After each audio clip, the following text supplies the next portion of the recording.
compatriotes, avant toute chose, je voudrais exprimer ma sollicitude à l'endroit des compatriotes de l'Est du pays, en particulier ceux du Nord Kivu et du Sud Kivu, victimes des atrocités de la rébellion du M23.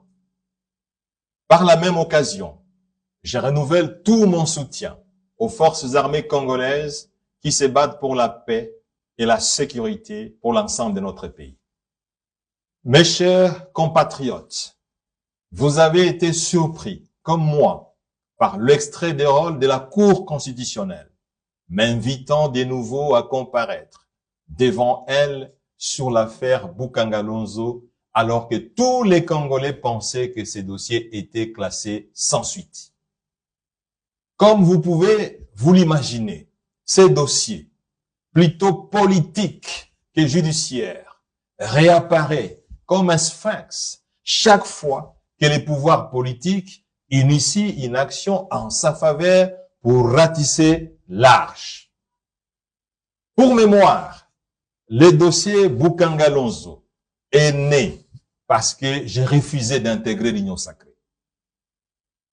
Il a été réactivé pour m'empêcher de créer mon parti politique, les LGD. Il est réapparu pour me dissuader de poser ma candidature à la présidentielle. Aujourd'hui, il est remis sur la table des juges, tous les Congolais le savent, pour exercer une pression sur moi à cause du dialogue politique et du gouvernement d'union nationale qui se profile à l'horizon. C'est donc un dossier politique, un dossier de la honte de notre justice. Mes chers compatriotes, cela fait près de 4 ans que la Constitution est violée, plus de 40 fois, dans le seul objectif de m'écarter de la scène politique et de démystifier ma gestion du reste exemplaire jusqu'aujourd'hui. Cela fait près de 4 ans que les deux plus hautes juridictions judiciaires de notre pays, la Cour constitutionnelle et la Cour de cassation, sont instrumentalisées à outrance par la présidence de la République pour pouvoir condamner un homme politique qui n'a volé aucun dollar du trésor public. Et tous ceux qui ont tenté de s'y opposer ont payé le prix fort au comptant. Le professeur Dieudonné Kalouba, brillant constitutionnaliste, a été viré de la Cour constitutionnelle comme un va-nu-pied, en violation de la Constitution, pour avoir refusé d'obtempérer aux instructions de la présidence de la République. Il a dit clairement à la présidence que la Cour constitutionnelle est incompétente pour juger un ancien Premier ministre. L'arrêt RP 0001 rendu par la Cour constitutionnelle sous sa haute direction le souligne explicitement. Bravo à ces professeurs d'université.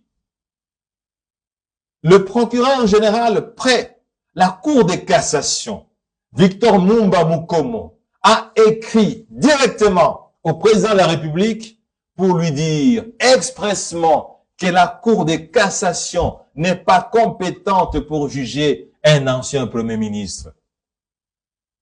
Par la même occasion, le procureur général a demandé au chef de l'État l'autorisation de classer définitivement ces dossiers parce qu'aucune juridiction du pays, conformément aux lois actuelles, ne peut juger un ancien Premier ministre.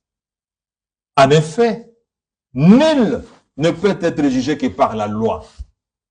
Et la loi, en droit pénal, est toujours écrite en réponse à sa bravoure et son honnêteté professionnelle. Il a été récompensé par la mise à la retraite. Bravo à ce procureur général. Le premier président de la Cour de cassation, David Christophe Mukendi Musanga, soucieux de ne pas violer la Constitution pour me condamner injustement, a été forcé par la présidence de la République de transférer en violation de la Constitution les dossiers Bukangalonzo à la Cour constitutionnelle. En réponse à son manque de courage et de soutien au régime politique, il a été sanctionné par la mise à la retraite. En revanche, ceux qui obéissent à la lettre aux instructions de la présidence et violent la Constitution sont encouragés, félicités et même promis. Le procureur général, près la Cour constitutionnelle, Jean-Paul Mukolo Konkesha, est un célèbre exemple connu de tous les Congolais. Il a inventé un autre droit pénal et constitutionnel qui n'est enseigné dans aucun